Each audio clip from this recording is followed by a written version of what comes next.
መንፈስ ቅዱስ አሐዱ አምላክ አሜን። ወቃባ ከልማ ከልሃትኩ ዋቅትኩ አሜን። በስመ አብ ወወልድ ወመንፈስ ቅዱስ አሐዱ አምላክ አሜን። የፍቅር ባለቤት የሰላም ንጉሥ ሰላም ኢየሱስ ክርስቶስ ሆይ በሰላም በጤና ጠብቀህ ሌሊቱን በሰላም አሳድረህ በዚህ ሰዓትና ጊዜ ስላደረስከን ክብርና ምስጋና ከምድር እስከ አርያም ለአንተ ይሁን። የዚህ ታላቅ ቤተ መቅደስ አስተዳዳሪ መምህር ቀሲስ መላከማዊ ሙላት፣ የዚህ ታላቅ ቦታ ዋና ጸሐፊ ገበሬ መምህር ደረሰ፣ የደብሩ የስብከተ ወንጌል ክፍል ኃላፊ መምህር ሄዶ፣ አባቶቼ ካህናት፣ ወንድሞቼ ዲያቆናት፣ ሊቃውንተ ቤተ ክርስቲያን በየማዕረጋችሁ፣ አባቶችና እናቶች፣ ወንድሞችና እህቶች፣ በዚህ ስፍራ የተገኛችሁ ሁላችሁም በእግዚአብሔር ፍጹም ሰላም ሰላም እላችኋለሁ። እንደምን አደራችሁ? እንደምን ቆያችሁ? እንደምን አረፈዳችሁ? አሜን። እንድናመሰግን አንደበታችንን ያከናወነልን እንድንባረክ በማለዳ በዚህ በተቀደሰው ተራራ ላይ የሰበሰበን መድኃኔዓለም ኢየሱስ ክርስቶስ ስሙ ለዘላለም የተመሰገነ ይሆንልን። ንጽሕተ ንጹሐን ቅድስተ ቅዱሳን ድንግል ማርያም ይልቁንም ደግሞ ለተዋሕዶ ልጆች አክሊላችንና ክብራችን ስንቃችንና ምርኮዛችን ትምክህታችን የሆነች ድንግል ማርያም እናታችን ስሟ የተመሰገነ ይሁን። የሰማዕቷ የቅድስት አርሴማ በረከቷ፣ ረድኤቷ፣ አማላጅነት፣ ፍቅሯ ከሁላችን ጋር ይሁን። እንደ እግዚአብሔር አምላካችን መልካም ፈቃድ አጠር ላለ ደቂቃዎች የእግዚአብሔርን ቃል እንማራለን። እግዚአብሔር አምላካችን ሁላችንን በቸርነቱ ያስተምረን። እስከዛ ግን ምዕመናንም አውደ ምሕረት ላይ ያላችሁ ካህናትን እንቅስቃሴ እንዳይሉ ድምፃችንን ብትቀንሱ፣ ሰው ወንጌል ሲማር የሚንቀሳቀስ ካለ ሕሊና ይሰረቃልና እንደዛ እንዳይሆን እንድታደርጉ አደራ ለማለት እፈልጋለሁ። የትምህርታችን መነሻ የሚሆነን የቅዱስ ዮሐንስ ወንጌል ምዕራፍ 5 ቁጥር 8 ላይ ያለውን ቃል አንስተን እንነጋገራለን። በዚህ በምዕራፍ 5 ቁጥር 8 ላይ ተነሳና አልጋህን ተሸክመ ሂድ የሚል ኃይለ ቃል እናገኛለን። እስኪ ሁላችሁም ከኔ ጋር በሉ። ተነሳና አልጋህን ተሸክመ ሂድ። ቃሉን የተናገረው ጌታችን መድኃኒታችን ኢየሱስ ክርስቶስ ነው። መልእክቱን የጻፈልን ወንጌላዊ ቅዱስ ዮሐንስ ነው። መልእክቱ የተነገረው ደግሞ ለ38 ዓመት ጤንነቱ ታውቆ ሰላሙን አጥቶ በአልጋ ቁራኛ በደዌ ዳኛ ተይዘው ሁሌ ሲያለቅስ ለነበረው ሰው የተነገረ መልእክት ነው። እግዚአብሔር አምላካችን ሁላችንን ይፈውሰን። በዚህ አሁን ባነበብኩላችሁ የመጽሐፍ ቅዱስ ክፍል ላይ ከቁጥር 1 አንስታችሁ ስትመለከቱ ጌታችን መድኃኒታችን ኢየሱስ ክርስቶስ በአይሁድ በዓል ቀን ወደ ኢየሩሳሌም ከተማ መጣ ይላል። በምሕረቱ ወደ እኛ ይምጣ እግዚአብሔር።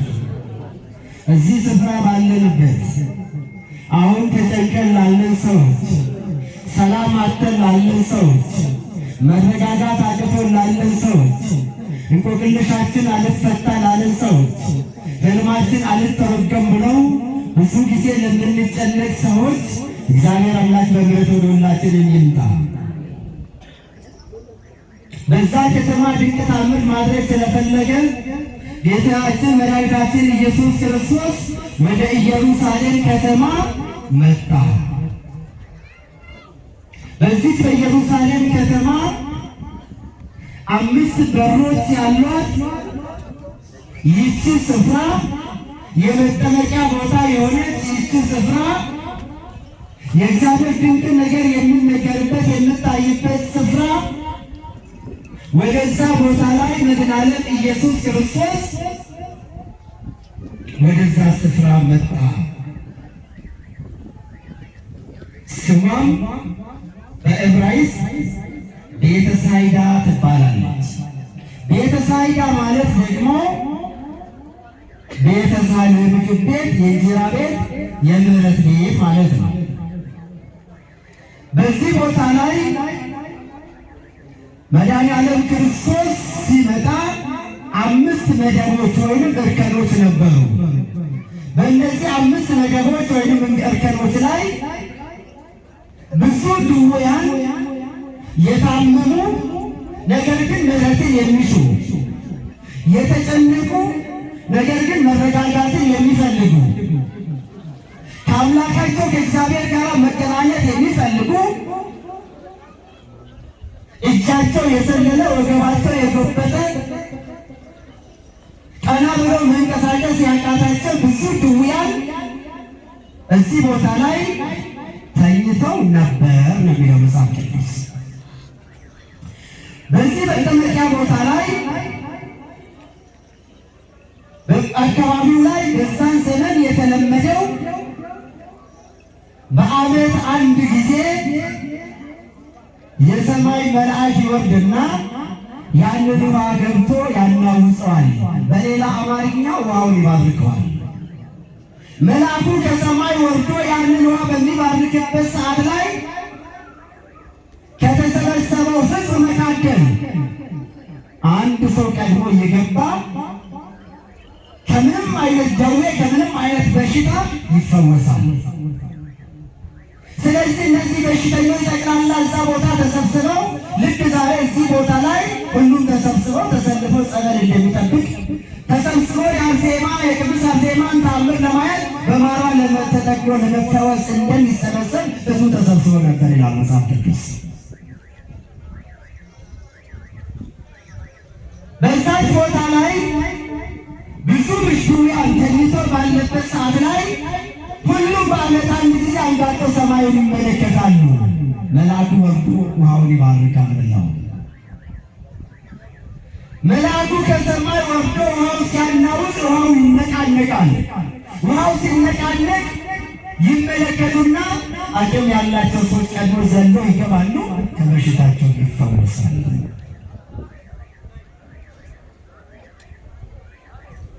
በእንዲህ ሁኔታ ውስጥ እያለ ነው 38 ዓመት ሙሉ ተኝቶ የነበረው ምጻጉ ያንን ደህንነቱን እየተጠባበቀ ባለበት ሰዓት ላይ እሱ ባላወቀው እግዚአብሔር ግን ባወቀው እሱ ባልጠበቀበት ሰዓት የእግዚአብሔር ሰዓትና ጊዜ ግን በደረሰበት ሰዓት ላይ እግዚአብሔር ወደዛ ስፍራ ኢየሱስ ክርስቶስ መጣ ይላል። በምሕረቱ ሁላችንም ይምጣ።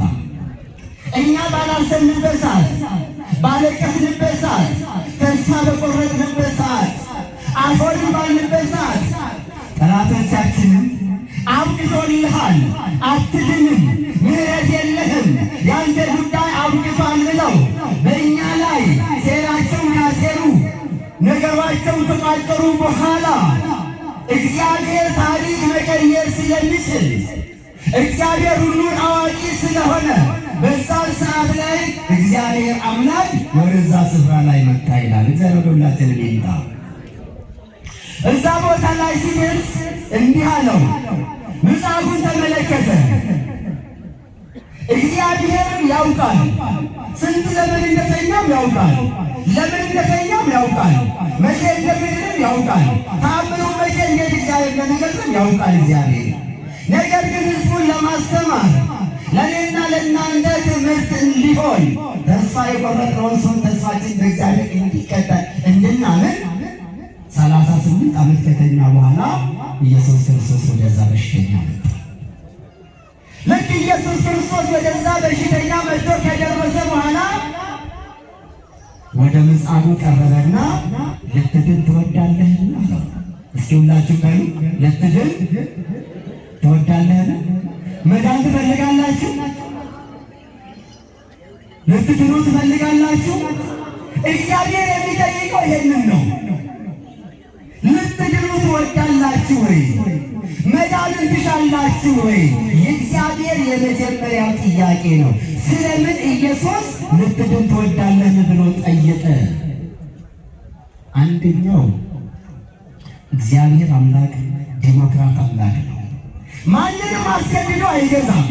ማንንም አያስጨንቅም። የነፃነት አምላክ ነው። የምህረት አምላክ ነው።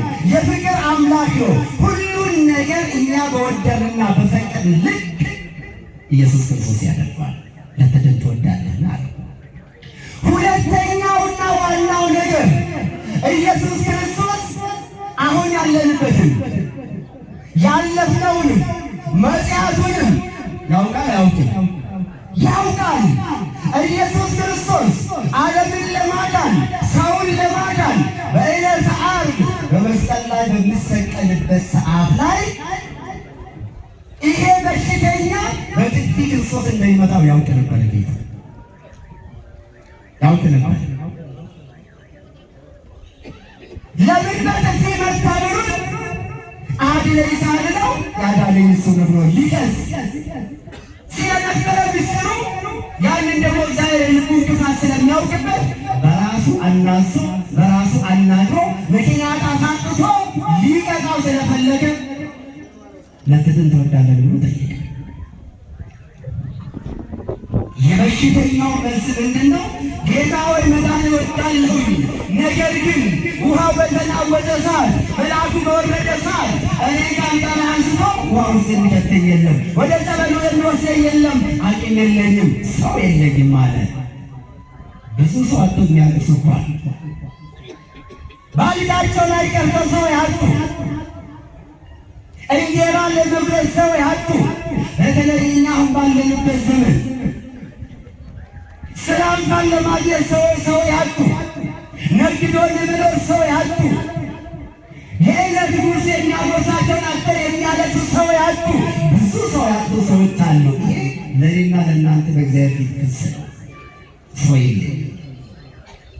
ሰው የሆነ ሰው ለሰው የሚራራ ልቡ ቅን የሆነ የተራቡትን የሚያስብ የተጠቁትን የሚያስብ ድሆችን የሚያስብ የተቸገሩትን የሚያስብ ሰው አጣሁኝ። ከዚህ በተሰበሰበው መካከል ላይ ልቡ ቅን የሆነ ለእግዚአብሔር የታመነ ከኃጢአት ተለይቶ የቅድስናን ሥራ የሚሠራ እኔን የሚደግፈኝ እኔን የሚያግዘኝ ሰው አጣሁ አለ። ብዙ ሰዎች የጎረቤቶቻችን ዛሬ እግዚአብሔር ይከሱናል።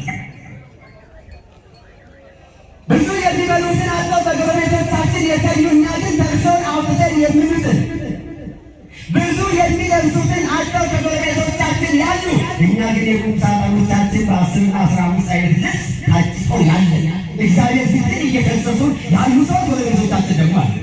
ሰው የለም። ኢየሱስ ክርስቶስ ሰው ባሌለበት ዘመን ላይ መጥቶ ሰው ሆኖ ዓለምን ያዳነ ጌታ ነው።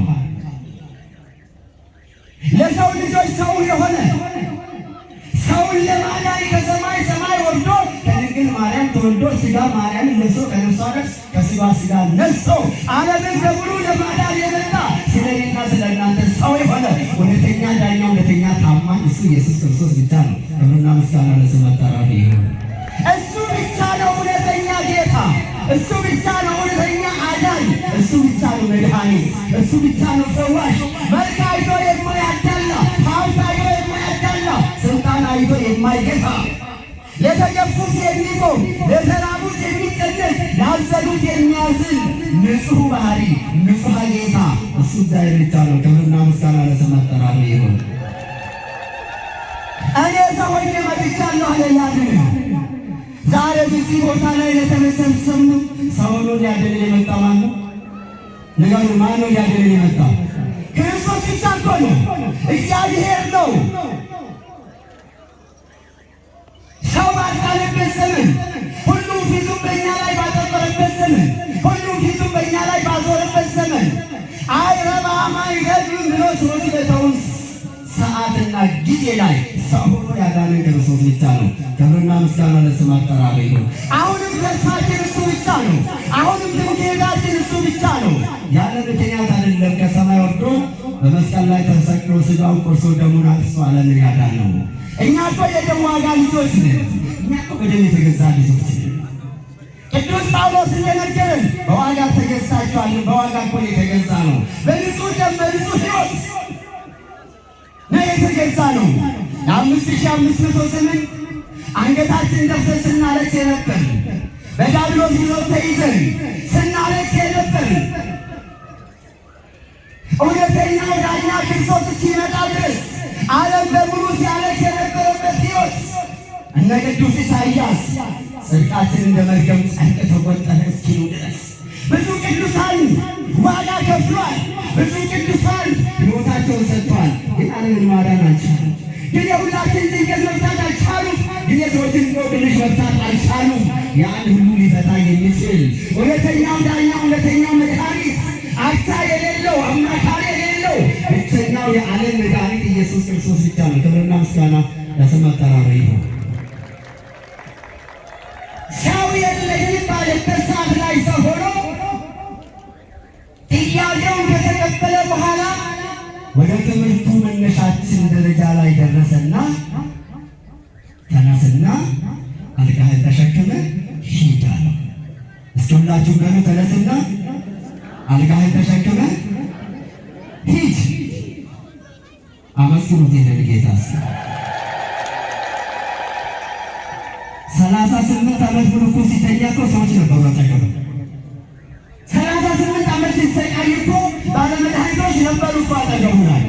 38 ዓመት ሲተኛ አልጋው ሲሸት ሰውነቱ አልቆ ካልጋው እስኪጣበቅ ድረስ መከራው ሲያይ ሰዎች ነበሩ እኮ። ግን ምንም ሊያረጉት አልቻለም።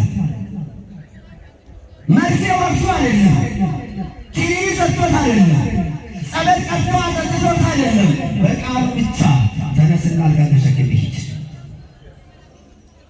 በስልጣን ሲገለጽ፣ በሞገስ ሲገለጽ፣ በክብር ሲገለጽ እውነተኛው ዳኛ እውነተኛው ጌታ ለልጆቹ የሚያዝን ተነስና አልጋ ተሸክመ ሂድ አለው። እሱም ብድግ ያለና አልጋውን ተሸክሞ ሄደ። ክብርና ምስጋና ለአምላካችን ለእግዚአብሔር ይሁን። ዛሬም እዚህ ቦታ ያላችሁ ቀን የጨለመባችሁ ዕለት የጎደለባችሁ መድኃኒት አጥታችሁ የምትሰቃዩ አውቀን ባመጣነው በሽታ ሳናውቅ በመጣ በሽታ ሰይጣን በቋጠረው በመጣ በሽታ የምትሰቃዩ ሰዎች እግዚአብሔር የበሽታ ቋጠሯችሁን ይፍታላችሁ። ልብስ ለብሰን ስንቆም ሁላችንም ጤነኞች እንመስላለን። ውስጣችን ብዙ ችግር አለ። ማን ብቻ የሚያውቅ? ማን ብቻ የሚያውቅ? እግዚአብሔር ብቻ የሚያውቅ ብዙ አይነት ችግር በውስጣችን አለ። ያን ችግር ሊፈታ የሚችለው ጌታ እግዚአብሔር ብቻ ነው።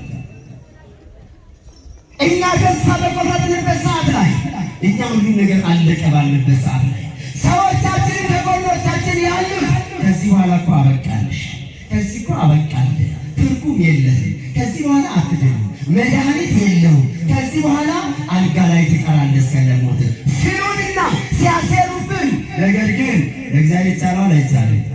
ነገር ይቻለዋል አይቻልም? ይቻለዋል። 38 ዓመት የተኛውን በሽተኛ በቃሉ ብቻ ያነሳው እሱ ስለሆነ ነው። ሁላችንም እንድናለን። ግን ምን ይፈልጋል? ጊዜ ይፈልጋል። ግን ምን ይፈልጋል? ሰዓት ይፈልጋል። ግን ምን ይፈልጋል? ትዕግስት ይፈልጋል። በትዕግስት ሆነን እግዚአብሔር ነጭ በመጥራት እግዚአብሔር በመጠባበቅ ሁላችንም እንድናለን። ሳንድን ከዚህ ዓለም ላይ አንሄድም። እንድናለን። ማን ስላለ? እግዚአብሔር ስላለ። ነገር ግን አንዳንድ ጊዜ ለእኛ ቀናቱ ረዥም መስለው እየታዩ አልፈታ ስል ሰዎች ሲያሽማጥጡን ከሰው ጋር መቆም አቅቶን ውስጣችን እየተሸማቀቅን ግን እንኖራለን። የእኛ ቀን ረዥም ነው፣ የእግዚአብሔር ቀን ግን አጭር። ለዚህ ነው ሚልክያስ ቢዘገይም በእርግጥ ይመጣልና ታገስ። እስኪ በሁላችን ቢዘገይም በእርግጥ ይመጣልና ታገስ። መጽሐፈ ዕንባቆም ምዕራፍ 2 ቁጥር 13 ተመልከቱ። ቢዘገይም እግዚአብሔር ይመጣል ያለው እግዚአብሔር የሚዘገይ ሆኖ አይደለም። በእኛ አቆጣጠር ስለሚዘገይ ነው። በእሱ አቆጣጠር ግን ዘግይቶ ተነስቶ ቀድሞ የሚደርስ ጌታ ነው። ክብርና ምስጋና ለእሱ ነው። አመስግኑት እግዚአብሔር ነው። ቀድሞ ይነሳል ግን ይቀድማል። እኛ ቀናቱ ስንቆጥር የራሳችን ህመም ችግር እያሰብን ምነው ዛሬ በሆነ ምነው ዛሬ በተፈወስኩ እንላለን። እግዚአብሔር ደግሞ እግዚአብሔር ጊዜ አለው፣ ለሁሉም ጊዜ አለው። ቅዱስ ሰለሞን እንደነገረን ለሁሉም ጊዜ አለው ይላል መጽሐፍ ቅዱስ። ለሁሉም ምን አለ? ጊዜ አለው። ሙሉ ምዕራፉ ስታነቡት ለድህነት ጊዜ አለው፣ ለትዳር ጊዜ አለው፣ ለዘፈን ጊዜ አለው፣ ለመብላት ጊዜ አለው፣ ለመጠጣት ጊዜ። እያንዳንዱን በዚህ ዓለም ላይ የሚደረገውን ነገር ይተርካል መጽሐፉ። ለሁሉም ጊዜ አለው ብሎ ግን ይቋጫል። 38 ዓመት ሆኖ ሲተኛ እግዚአብሔር ሳይመለከተው ቀርቶ አይደለም። እግዚአብሔር እያየው ነው። ግን ምን ይጠብቃል? ጊዜ ይጠብቃል፣ ሰዓት ይጠብቃል። በትዕግስት መመላለስን ይጠይቃል። በትዕግስት በፊቱ መቆምን ይጠይቃል። ብዙዎቻችን ተስፋ ቆርጠን እንወድቃለን። ትንቢተ ኢሳይያስ ምዕራፍ 13 ላይ እንደዚህ ይላል፣ ያለቀን የተቆረጠን ነገር እግዚአብሔር ይቀጥላል። እግዚአብሔር ምን ይላል? ዓለም አበቃለሁ ብላ ጊዜን ቆርጣ ተስፋ ጥለህ በምትሄድበት ሰዓት ላይ ታሪክ የሚቀይረው ማን ነው? እግዚአብሔር ታሪክ ቀያሪ ነው። እግዚአብሔር ማንነታችን ቀያሪ ነው። ብዙዎቻችን ውስጣችን ችግር አለ። አሁን ሀገሪቱ ባለበት ካለበት ሁኔታ አንጻር ውስጣችን ጭንቀት አለ፣ ሰላም የለም፣ የኑሮ ውድነቱ አለ፣ ቤት ውስጥ ችግር አለ፣ ጎረቤት ችግር አለ፣ ሀገር ችግር አለ። የሁሉ ነገር አስብ እኛ እንጨነቃለን። ነገር ግን የተጨነቅንበትን ነገር ረዘመ ያለውን ነገር መከራው በዛ፣ ስደቱ በዛ፣ ጦርነቱ በዛ ብለን አለባንበትን ነገር በጊዜና በሰዓቱ የሚቀይረው ማን ነው? ነገሩ የሚቀይረው ማን ነው? እግዚአብሔር ቀያሪ ነው። ይቀይራል እግዚአብሔር። አሁን ለእኛ ነው የረዘመው፣ ለእኛ አቆጣጠር ሁሉ ነገር የረዘመው። ነገር ግን በእግዚአብሔር አቆጣጠር ደግሞ ሁሉ ነገር አጭር፣ ሁሉ ነገር አጭር ነው። የእኛ ግራ ስንጋባ ስንጨነቅ የእኛ ጭንቀት ሳያንስ የእኛ ችግር ሳያንስ ሰዎች ብዙ ነገር ይናገራሉ። ያ ሁሉ ነገር አሳልፎ በ38 ዓመት እግዚአብሔር በ38 ዓመት እግዚአብሔር ሲመጣ የምህረት እጁን ሲዘረጋ መድኃኒት ቀምሞ ሰውነትን ሊገነባ የሚችል ሰውነትን ሊያጠነክር የሚችል የተመጣጠነ ምግብ ሳይል ሰውነቱ በሽታው መፈወስ ብቻ ሳይሆን ወደ ቀደመ ማንነቱ መለሰው ይላል። ክብርና ምስጋና ለእሱ ይሁን። ወደ ቀደመ ማንነታችን። አሁን ይሄ ዓለም አስቸጋሪ ነው። ሰው ከከሳ ምን ይባላል? በሽታ አለበት። ሲወፍርስ በሽታ አለበት። ይህንን ዓለም ምንም ብትሉት ከሰው መልካም ነገር አትጠብቁ። ከሰው መልካም ነገር አይጠበቅም። ሰው አንደበቱ እሳት ነው መርዝ ነው ያለው ቅዱስ ያዕቆብ ከዚያ አንጻር ነው። አንደበት እሳት ነው፣ ሰውን ያቃጥላል፣ ውስጥን ይሰብራል፣ ማንነትን ያጎሳቁላል። ለልጆቹ የሚያዝን ብቸኛው አባት ግን እግዚአብሔር ብቻ ነው። እኛ እኮ ጠላቶቹ ነን ታውቃላችሁ። ቅዱስ ያዕቆብ ቅዱስ ጳውሎስ ሮሜ 5 ላይ እንዲህ ያለው እኛ ጠላቶች ሆነን ሳለን በልጁ ሞት እግዚአብሔር ታረቀን። ጠላቶቹ ነን፣ ወዳጆቹ ሳለን ጠላቶቹ እንኳን ሆነን ሳለን የወደደን አለ እግዚአብሔር እኮ ነው። እየወጉት እየሰቀሉት በመስቀል ላይ እያዋሉት መከራ እያጸኑበት አባቱ የሚሰሩትን አውቁና ይቅር በላቸው ያለ ሰው አባት ያለኛ። ክብርና ምስጋና ለእሱ ይሁን። ምንም ኃጢአታችን ቢበዛ፣ ምንም በደላችን ቢበዛ፣ ምንም ክፋታችን ቢበዛ አሳልፎ ለጠላት የማይሰጠን፣ አሳልፎ ለዲያብሎስ የማይሰጠን፣ አሳልፎ ለክፎች የማይሰጠን እግዚአብሔር ብቻ ነው። ብቸኛው አምላክ ታማኝ ጌታ። ለዚህ ነው የዘመኑ ፍጻሜ በደረሰበት ሰዓት ላይ ዓለምን በሙሉ ለማዳን ጊዜውና ሰዓቱ ሲደርስ አንድያ ልጁን ወደ ዓለም ላከው የሚለው መጽሐፍ። አንደኛ ልጁ ወደ ዓለም ላይ ላከው። በደም የገዛውን ልጅ አሳልፎ አይሰጥም። በሕይወት የገዛውን ልጅ አሳልፎ አይሰጥም። ነገር ግን ምን ይፈልጋል? የእኛ ልብ መሰበር ይጠይቃል። የእኛ ትዕግስት ይጠይቃል። የእኛ መመላለስ ይጠይቃል። የእኛ ወደ እሱ መቅረብን ይጠይቃል። በንስሐ መመላለስን ይጠይቃል። አሁን ወርሃ ጾም ነው አይደል? ይህ ሰዓት ነው አይደለም? ወርሃ ጾም ነው አይደለም? አሁን በዚህ በጾም ወራት ላይ ብዙዎቻችን ጣቶቻችን ወደ እግዚአብሔር እንቀስራለን። በሽተኛ ሰው ጌታ ምን በደልኩ ምን አደረግኩ ለምን አልፈወስከኝም ብሎ ወደ እግዚአብሔር አልጮኸም። ማረኝ ነው በየቀኑ ማረኝ ነው ጸሎቱ።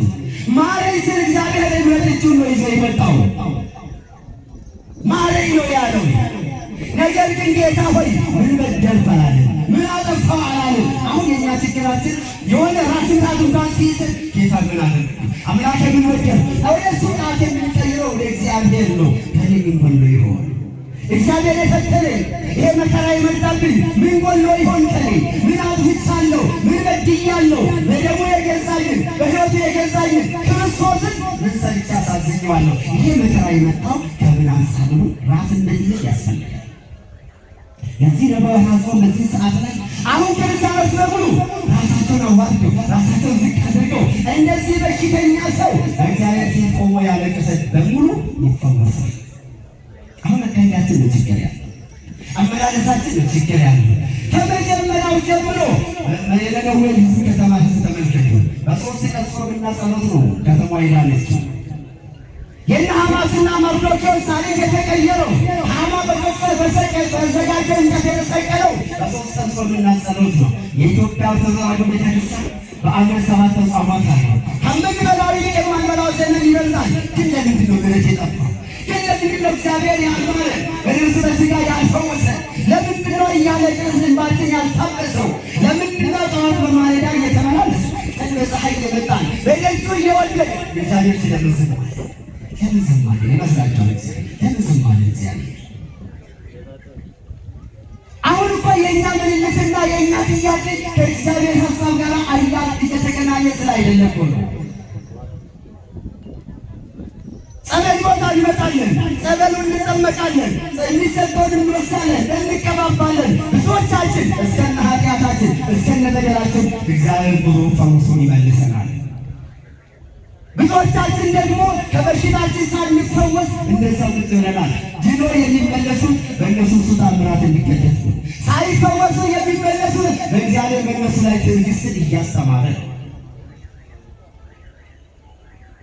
እንዴት አድርገን ወደ እግዚአብሔር መመለስና ማልቀስ እንዳለብን አሁን ሁላችንም መጥተናል። ነገር ግን ስንቶቻችን ስንሳ ገብተናል። ይሄ በሽተኛ እኮ አለቀሰ። አልጋ ላይ ተኝቶ ሲያለቅስ በነበረበት ዘመን ሁሉ እግዚአብሔር አምላኩን ያከብር ነበረ። ለምንድን ነው ምን በደልኩ ብሎ እግዚአብሔርን አልጠየቅም። ማረኝ ኃጢአቴን ይቅር በለኝ በደሌን ደምስስልኝ ለክብር አብቃኝ እያለ ሲጸልይ የነበረው እኛ እናጉረመርማለን።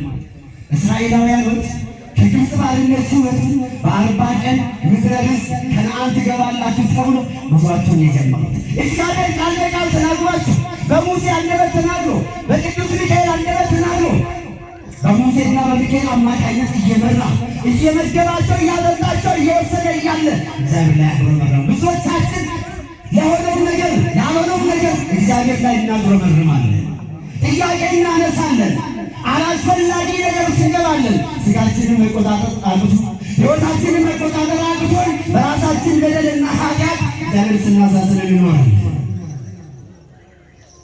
ከዚህ አንጻር በ40 ቀን ይገቡ የነበረው 40 ዘመን ፈጀባቸው። 40 ዘመን ሙሉ ተጉዞ እስራኤላውያን በበረሃ አልቀው አንድ እንኳን ወደ ርስት የገባ የለም። የእስራኤል የልጅ ልጆች ናቸው ምድረ ርስት ከነዓን የወረሱ። ሁሉም መንገድ ላይ ወድቆ ቀርቶ እነሱ አይደለም ሙሴ እንኳን እንደኔና እንደናንተ ትዕግስት ከማጣት የተነሳ እግዚአብሔር አደረገ ማለት ሲገባው አደረግኩላችሁ በማለት ሲናገር በራሱ ስልጣን እንዳደረገው ቆጥረሃልና ምድረ ርስትን አትገባም። መንገድ ላይ የቀረው ሙሴ ታላቁ ነቢይ ሙሴ እንኳን መንገድ ላይ የቀረው ይህ የሚያሳየው ምንድን ነው? አንደኛ እንጉረመርማለን፣ ሁለተኛ ትዕግስት የለንም፣ ተስፋ እንቆርጣለን፣ እናለቅሳለን። ያ በሚሆንበት ሰዓት ላይ እግዚአብሔር የምሕረት እጁን ሳይሆን የመዓት እጁን ይዘረጋል። ከበሽታችን የማንፈወሰው የማንድነው ቶሎ ወደ ቤታችን በደስታ የማንመለሰው ቅድስት ሐና የተናገረችው አፌ በሐዘን በደስታ ሞላ ከዛሬ በኋላ የሴቶች ያቱ ዘምራለሁ እንዳለች እየዘመርን እንዳንመለስ የራሳችን ሕይወት እንቅፋት ሆኖብናል። ስጋችን እንቅፋት ሆኖብናል። ኑሯችን እንቅፋት ሆኖብናል። መታገስ አቅቶን ትዕግስት ከማጣት ብዛት የተነሳ ሊሰደድ የነበሩ አክሊል ብዙ ነገር አጥተናል። ከዚህ አንጻር ነው በጾም ወራት እንኳን ስንቶቻችን በእንደዚህ ሕይወት እንመላለሳለን። ያለፈው ዘመን ይበቃናል። ከዚህ በኋላ ከእግዚአብሔር ጋር መኖር አለብኝ፣ ከእግዚአብሔር ጋር መመላለስ አለብኝ ብሎ ሰው ንስሐ ገብቷል። ስንት ሰው ንስሐው ደግሞ ተቀብሏል። ስንት ሰው የታለለ ጣለው ታርቋል። ስንት ሰው የበደለውን መልሷል። የበደለውን ክሷል፣ የቀማውን መልሷል። አሁን እኮ ፍየል ወዲያ ቅድምድም ቅድምድም ወዲህ እንደሚባል ሊሆን ድነት እንፈልጋለን። ለድነት የሚያስፈልገው ነገሮችን ግን አናደርግም። ምህረትን እንፈልጋለን። ለምህረት የሚያስፈልጉ ነገሮችን ግን አናደርግም። የመጀመሪያ ወደ ጾም ከመግባታችን በፊት ከነፍስ በሽታ ከሥጋ በሽታ ለመዳን ጾም የነፍስ ቁስል ትፈውሳለች እንዳለ ቅዱስ ያሬድ የነፍሳችንን ቁስል ለመፈወስ ለመጠገን ወደ ጾሙ ስንገባ ስንቶቻችሁ በእውነት የተጣላችሁ ሰዎች ታርቃችሁ ይቅርታው የእግዚአብሔር ነው፣ ምህረት የእግዚአብሔር ነው። እኛ እንኳን ጠላቶች ሆነን ሳይሆን እሱ ታርቆናል። እኛ እንኳን እየወዳ ይቅር ብሎናል። ስለዚህ ከእግዚአብሔር ምህረት ህብረት የተነሳ ወንድሜ እህቴ ስንቶቻችን ይቅርታ ባለናል። ስንቶቻችን የቀማነ ሰው ንብረት መልሰናል። ስንቶቻችን የበደልነው ሰዎች ክሰናል። እንዴት ሆኖ ምሕረት ይምጣ? እንዴት ሆኖ ጩኸታችን ቅድመ እግዚአብሔር ይመለስ? እንዴት ሆኖ እግዚአብሔር ከሰማይ ጸባዖቱ ከአርያም መንበሩ ላይ እንዴት ይመልከተን? ዘጋነው በራችንን፣ ልባችንን አደነደልነው፣ እልከኞች ሆነናል። አንዳንዶቹ ታረቁ ሲባል አንገቴ ላይ ሰይፍ የማያርፋበት ጊዜ ማረፉ አይገርም። ይቅር ካላላችሁ ይቅር አልልም ያለ እግዚአብሔር እኮ ነው።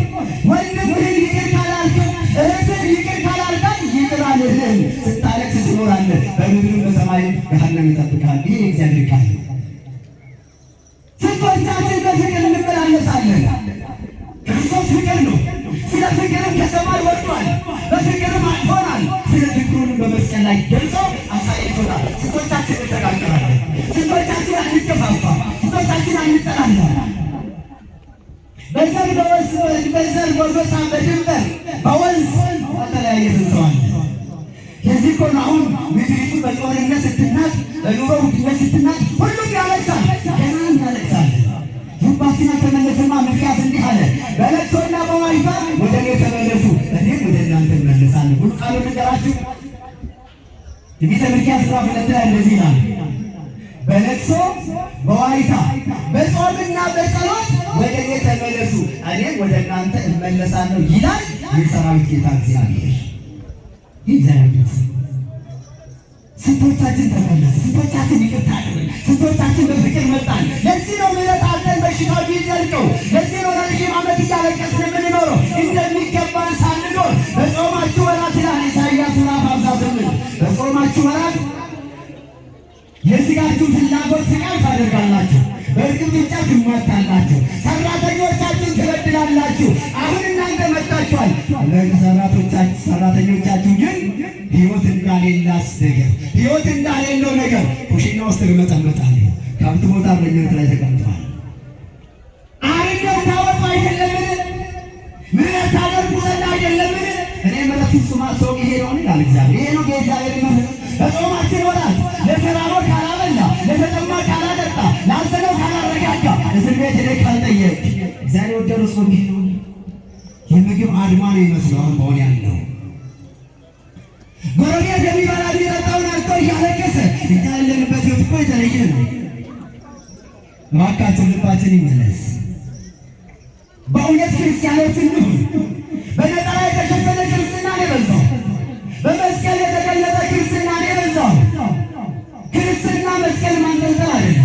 ክርስትና ነጠላዎች መሸፈን አይደለም። ክርስትና ክርስቶስን መምሰል ነው። ያው እንኳን ባንችል እንደ ቅዱስ ጳውሎስ አነጋገር ቅዱሳንን መምሰል ነው። ለዚህ ነው ሰማዕቷ አርሴማን እኛ እኮ ወደን አይደለም እናከብራት፣ ወደን አይደለም እናመሰግናት።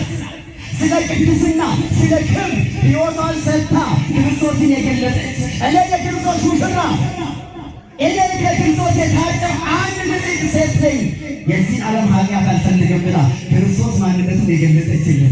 ስለ ክርስትና ስለ ክርስቶስ ደግሞ ዓለም ለቃ የተሰደደች እና ስለሆነች እኮ ነው ክርስቶስ አብረን ማን ቅድስት አርሴማን የምናከብራት። አሁን የቅዱሳንን ታሪክ መዘርግ ላይ ኦርቶዶክስ ተዋሕዶ ቤተክርስቲያን ችግር የለባትም፣ ምንም ችግር የለብንም። ያሉን ቅዱሳን ታሪክ እንተርካለን። የቅዱሳንን ሕይወት ግን የሩብ መኖር ታውቃላችሁላችሁ። ጻድቁ አቡነ ተክለ ሃይማኖት ለራሳቸው ሳይሆን ለኢትዮጵያ ሕዝብ በአንድ እግራቸው ስንት ዓመት ቆሙ? ንገሩ። በአንድ እግር ስንት ዓመት ቆሙ? ለራሳቸው እኮ አይደል፣ ለኢትዮጵያ ሕዝብ። ኢትዮጵያ ሕዝብ ማለት ብሎ ቆሙ። ጻድቁ አቡነ ገብረ መንፈስ ቅዱስ ትናንትና ወዲያ ዕረፍታቸውን ያከበርነው ለኢትዮጵያ ሕዝብ በሱቃላ ባህር ውስጥ 100 ዓመት እኮ በጭንቅላት ይቆማል። ትውልዳቸው ግብፃዊ ነው። ግን ኢትዮጵያ መጥቶ ኢትዮጵያ ማለት ብሎ ያለቀሱት አላቀባት ናቸው። እኛው ኢትዮጵያውያን ሆነን እንከፋፈላለን በመንደር በወንዝ በሆነ ነገር ግዴላችሁ። ዳግም ክርስቶስ ይመጣል አይመጣም? ትምህርቴን ልጠቅልል። ይመጣል አይመጣም? ንገሩኝ። ይመጣል አይመጣም? እስኪ ይመጣል የምትሉ እጃችሁን አውጡ መልሱ። ክርስቶስ ሲመጣ መጀመሪያ የመጣው ጊዜ እኛን ከስራት ይፈታል። ቁስላችንን ሊፈውስ ነው። ሕመማችንን ሊፈውስ ነው። ደዌያችንን ሊያስወግድ ነው። ስለኛ መከራ ሊቀበል ነው። ስለኛ ሊታሰብ ከሞተና ከተዘቀሞተና ከተነሳ በኋላ አሁን ዳግም የሚመጣው የተወጋ ጎኑን እያሳየ የተቸነከሩ እጆቹን እያሳየ ለፍርድ ይመጣል። ለፍርድ ቅዱስ ጳውሎስ እንደነገረ ሁላችንም ዳግም ጌታ ሲመጣ በፍርድ ወንበር ፊት እንቆማለን አለ። ሌባውን ይቆማል፣ ዘራፊው ይቆማል፣ ኃጢአተኛ ይቆማል፣ በደለኛው ይቆማል። ሁላችንም ከቤተ መቅደሱ እስከ ምእመኑ ያለው ሁላችን በጌታ ፍርድ ፊት እንቆማለን። ምንም ጭቅጭቅ የለው። ወንድ የለ ሴት የለ፣ አገልጋይ የለ ተገልጋይ የለ። ሁላችንም በጌታ የፍርድ ወንበር ፊት እንቆማለን። በዛን ሰዓት ላይ ሴት ልጅ 15 ዓመት ጎልማሳ፣ ወንድ ልጅ 30 ዓመት ጎልማሳ ሆኖ እጁን መስቀልያ አድርጎ በጌታ ፊት ይቆማል። ሌሊት በጨለማ የሰራነው ቀን በብርሃን የሰራነው ኃጢአታችን አንድ ሳይቀር ደም የጨበጥናችን ደማችን ይዘን በጌታ ፊት እንቆማለን። ዛሬ በጦርነት ብዙ ጊዜ እያለቀ ነው። በጦርነት ከሚያልቀው በማይተናነስ ደግሞ በየሆቴሉ በየሆስፒታሉ በየሽንት ቤቱ ሕፃናት እያለቁ ነው። የእነዚህ ደም ሁሉ ገና እግዚአብሔር ይበቀላል። እንዲመለቅ እንዳይመስላቸው እግዚአብሔር የበቀል ጌታ ነው። ክብራቸውን ጠብቀው መኖር አለባቸው። ስንት ሴቶች በየቀን ሕፃን ሲገሉ ይውላሉ። የእነዚህን ደም ከእጅ ይፈልጋሉ ያለ ጌታ ዳግም ሲመጣ ከእጃቸው ይፈልጋል። ምድር ለዚህ ነው ሰላም ያጣችው። እንዴት ሆነ ወደ ሰላም ይምጣ እግዚአብሔር? እንዴት ምሕረቱን ይዘርጋል? ኃጢአታችን በዝቷል፣ በደላችን በዝቷል። ሰው ሆኖ ተፈጥሮ ሰው በሰውነት እንዴት ይለያል? ግዴላችሁ ዳግም ጌታ ለፍርድ ሲመጣ አማራ እዚህ ተሰለፍ፣ ኦሮሞ እዚህ ተሰለፍ፣ ትግሬ ተሰለፍ ብሎ የእግዚአብሔር መንግሥት የሚወስድ የለም። ሁላችንም ወንዱ ሴቱ በሰራው ስራና ተግባር ልክ በእግዚአብሔር ፊት እንቆማለን። የዛ ጊዜ አይ እዛ ስንደርስ አይ ለኦሮሞ ፓርቲ ስታገል ነው ይችል ለአማራ ነጻነት ስታገል የለም። አንደበት ሁሉ ይዘጋል። የሰራው መልካም ስራ ይዘ በእግዚአብሔር ፊት ትቆማለህ። የዛን ሰዓት ማቴዎስ 25 ላይ እንደተጻፈው እናንተ የአባቴ ብሩካን የተራበውን ያበላችሁ፣ የተጠማውን ያጠጣችሁ፣ የተጣላውን ያስታረቃችሁ፣ መልካም ስራ የሰራችሁ አሁን እረፍት እንድታገኙ በሰማይ ኢየሩሳሌም የተዘጋጀላችሁን መንግሥታችሁን ውረሱና አመስግኑት እግዚአብሔርን። መንግሥት አለን የምንወርስ የክብር ቦታ የክብር ርስት መንግሥተ ሰማያት አለች። በአንጻሩ ይቀጥላል። በተቃራኒ ያደረገው ደግሞ እዛ ስትቆጥር የኖርከው ደም ስታፈስ ይኖርክ፣ ኃጢአት የሰራ በደል ያደረግክ፣ ትዳር የፈታህ፣ ሕፃናትን የገደልክ፣ በየሕይወት እንደማከር ዲያብሎስ ስታከል የኖርክ ወደ ተዘጋጀልህ ገሃነም ከአባቴ ዲያብሎስ ጋር ግባ የሚል ድምፅ ደግሞ አለ። ይሄ መጽሐፍ ቅዱስ ያለ አሁን ለዚህ ነው እንደዚህ በሽተኛ መፈወስ ያቃተን እኮ። በሽተኛው አመነ፣ አለቀሰ፣ ማረኛ አለ። እግዚአብሔርን የምሕረት እጁን ዘረጋለ። እኛ አግረምራለሁ ኃጢአት እንሰራለን፣ በደል እናደርግ፣ ክፉ ስራ እንሰራለን። እንዴት እግዚአብሔር ይምጣ? እናንተ ጋር እኮ ብቻ አይደለም ቤተ መቅደሱ ውስጥ የተጨማለቀው በዘር ዜግነት ያለው ትልቁ ሌብነት ቤተ መቅደስ ይመጣል። ጌታ ማን ይፈራ መሰላችሁ? ጌታ ይፈራል። ነገር ቄስ ይፈራል። ጌታ ዳግሞን ይፈራል። መነኩሴውን ይፈራል። ጳጳሱን ይፈራል። ጠቅላይ ሚኒስቴሩን ይፈራል። እግዚአብሔር ማንንም አይፈራም። እንደሰራ ይከፍላል። እግዚአብሔር ማንንም አይፈራም። እግዚአብሔር በሰራኸው ልክ እግዚአብሔር ይከፍላል። ዋጋው ከሌላ ጋር አለ። ዮሐንስ ወንጌል ዮሐንስ ራዕይ ምዕራፍ 22 ላይ ዮሐንስ ተጨንቆ ወደ ሴት በነበረበት ሰዓት እባክህ ጌታ ሆይ ቶሎ ና ብሎ ሲያለቅስ እመጣለሁ አለ ጌታ። ሁላችሁ ከእኔ ጋር ነው። አጠቃላይ እመጣለሁ እመጣለሁ። መንሹ በእጄ ነው። ገለባውና ስንዴውን እለየዋለሁ። ለሁሉም እንደ ሥራው እከፍለዋለሁ። ይሄ እግዚአብሔር ድምፅ እንደ ሥራው እከፍለዋለሁ። ዛሬ ላይ ምድር ላይ ሚዛን ተዛብቷል። ፍርድ ተጓድሏል። ድሃ ተበድሏል። ጩኸት በዝቷል። እንደ ራሔል እንባ እናቶች ንጹሕ እንባችሁን ቀድታችሁ ወደ እግዚአብሔር እንድትረጩ እግዚአብሔር መንበረ ጸባዖትን አንኳኩቶ እግዚአብሔር ይመጣል። እስራኤል ከግብፅ ባርነት የወጡት እኮ ሙሴና ሚካኤል የተላኩት ምኑ አውጡ ተብሎ ነው። እግዚአብሔር ስቦ ከሰማይ ዙፋን ያወረደ ግን የራሔል እንባ ነው። የራሔል እንባ ደጁን አንኳኩቶ እግዚአብሔር ሰማ፣ ተመለከተ፣ ሕዝቡን ነፃ አወጣ። እናም ነፃ እንድንወጣ ከፈለጋችሁ ንጽሕና ኃጢአት ያልተቀላቀለበት በደል ያልተቀላቀለበት በአንድነት ሆነን ምሕረት መንግሥቱን የምናወርስበት ንጹሕ እንባ ወደ እግዚአብሔር እናቀርብ። በሽተኛው ንጹሕ እንባ ያቀረበ ማረኝ ያለው እግዚአብሔር የምሕረት እጁን ዘረጋለን። ከዛ በኋላ ምን ሆነ? ምሕረት መጣ። እንቆየ